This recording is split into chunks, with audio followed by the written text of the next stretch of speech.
গ্রামের সবজিগুলো কে কে মিস করো বা কে কে পছন্দ করো তোমরা সবাই কমেন্ট করে বলবে। আর আমি তো গ্রামের সবজিগুলোকে খুব মিস করি, কারণ দেশ গ্রামে আমাদের হাতে করা সবজি, লার্কি চুলা রান্না খেতে কিন্তু খুবই অসাধারণ। ঢাকা শহরে কিন্তু সেগুলো হয় না। তো আজকে ঠিক তেমনইভাবে গ্রামের একটা সবজি রান্না করব, ইলিশ মাছ দিয়ে লতি। তো বন্ধুরা তোমরা দেখতে থাকো। হ্যালো এভরিওয়ান, আসসালামু আলাইকুম। ফার্মিদাস মম বলে যে তোমাদের সবাইকে ওয়েলকাম জানাচ্ছি, কাছে কিংবা দূরে যে যেখান থেকে আজকের ভিডিওটা দেখছো। আশা করি তোমরা সবাই ভালো আছো। আলহামদুলিল্লাহ তোমাদের তো আমরা সবাই ভালো আছি। তো বন্ধুরা এই যে লতিটা দেখতেছো, এই লতিটা তো আমার খুবই প্রিয় খাবার, আর এটা আমার খুব পছন্দের একটা তরকারি। তবে দেশ গ্রামে যখন ছোটোবেলা আমি ছিলাম তখন এইভাবে লতি টোকাইতাম খেতে গিয়ে, তো খুবই ভালো লাগতো। আর ওই লতিগুলো যখন রান্না করতো শুটকি বা মাছ দিয়ে খুবই মজা লাগতো, আর খুব মজা করে ভাতও খেতাম। তো বন্ধুরা অনেক মিস করতাম। তো গতকালকে আমার ভাই তার শ্বশুর বাড়িতে গেছিলো নোয়াখালীতে, পরে আমার ভাই আসার সময় এই লতিগুলো নিয়ে আসছে। তো আমার ফ্রিজে প্রায় 6 থেকে 7 মাস আগে ইলিশ মাছ আনছিলাম, তো সেই মাছই ছিল, আর সেই মাছটা দিয়ে আজকে লতিটা রান্না করব। তো বন্ধুরা আমাদের ঘরে লতির সাথে আলু ব্যবহার করতে হয়, এই জন্য আমি আলু দিয়েছি, তোমরা দিলে দিতে পারো। তারপরে আমি কি করলাম, রান্নার কাজে চলে আসলাম। লতিগুলো বেছে এক চুলায় ডাউল রান্না করতেছি আম দিয়ে, আরেক চুলায় ভাত বসিয়ে দিয়েছি, আরেক চুলায় আমি তরকারিটা রান্না করব। তো বন্ধুরা আগে থেকে নুন হলুদ মেখে ইলিশ মাছটা রেখে দিয়েছি। তারপরে আমি হালকা করে একটু ভেজে নিব, কারণ আমাদের বাসায় যে কোনো মাছ একটু ভেজে নিতে হয়, তাহলে সবাই খায়, না হলে কিন্তু খেতে তাদের ভালো লাগে না। তো বন্ধুরা মাছটা আবার ভাজা হয়ে গেছে, মাছটা তুলে নেব। ওই তেলের মাঝে আমি পেঁয়াজ কুচি দিয়ে পরিমাণ মতো তারপরে একটু ভেজে নিব। তো বন্ধুরা মাছটার থেকে অনেক তেল বের হয়ে গেছে, আর মাছটা এতটা স্বাদ ছিল এতদিন ফ্রিজে থাকার পরও, মানে তরকারিটা খুবই অসাধারণ হয়েছে।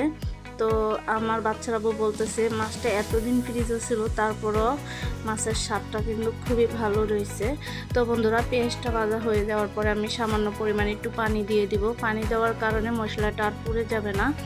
তারপরে আমি দিয়ে দিব এখানে হলুদের গুঁড়া, মরিচের গুঁড়া, ধনিয়া গুঁড়া। আমি কিন্তু তরকারির ভিতরে জিরাটা কম ব্যবহার করি। তারপরে আমি রসুন বাটা আর স্বাদ মতো লবণ দিয়ে ভালো করে মশলাটাকে একটু কষিয়ে নিব।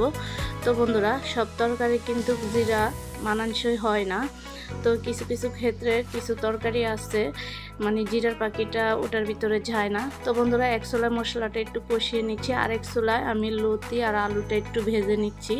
তার কারণ হলো আমি তোমাদেরকে বলি, এভাবে যদি আমরা লতিটা আরেকটা চুলা আলাদা করে একটু ভেজে তারপরে তরকারিটা রান্না করি, লতিটা একদম গলবে না, আর খেতে কিন্তু খুবই ভালো লাগে। তো বন্ধুরা আমার লতিটা ভাজা হয়ে গেছে, তারপরে মশলাটাও কষানো হয়ে গেছে। এবার আমি ভাজা লতিটা দিয়ে একটু নেড়ে চেড়ে নিব। তো বন্ধুরা এইভাবে তোমরা একবার লতি রান্না করে খেয়ে দেখবে, সত্যি খুবই অসাধারণ হবে, আর খেতেও খুবই ভালো লাগবে, আর লতিটা একটুও গলে যাবে না। তো যখন লতি গলে যায় খেতে কিন্তু ভালো লাগে না। তো আজকে আমাদের বাসায় লতি তরকারিটা সবাই খুব পছন্দ করছে। আমার ছোট ছেলে, আমার ছেলেও কিন্তু খেয়েছে লতিটা। তো আমি লতিটাকে কষিয়ে নেওয়ার পরে পরিমাণ মতো ঝোল দিয়ে তার উপরে মাছটা দিয়ে দিব। তো বন্ধুরা এরপরে আমি কি করব, সামান্য কিছুক্ষণ প্রায় 2 মিনিটের মতো ঢাকনা দিয়ে ঢেকে রান্নাটা করে নিব। তারপরে আমি দেখো রান্নাটা শেষ করলাম। রান্নাটা শেষ করার পরে তোমাদেরকে একটু দেখিয়ে দিচ্ছি কালারটা কেমন আসছে। তো বন্ধুরা তোমরা পাশে থাকলে তোমাদেরকে খাইয়ে দিতাম।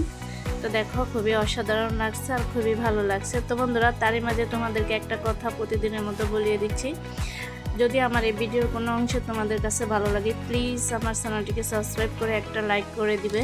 আর যারা যারা অলরেডি এই কাজটা করে দিয়েছো তোমাদের সবাইকে আমার মন থেকে দোয়া ও ভালোবাসা রইল তোমাদের সবার প্রতি।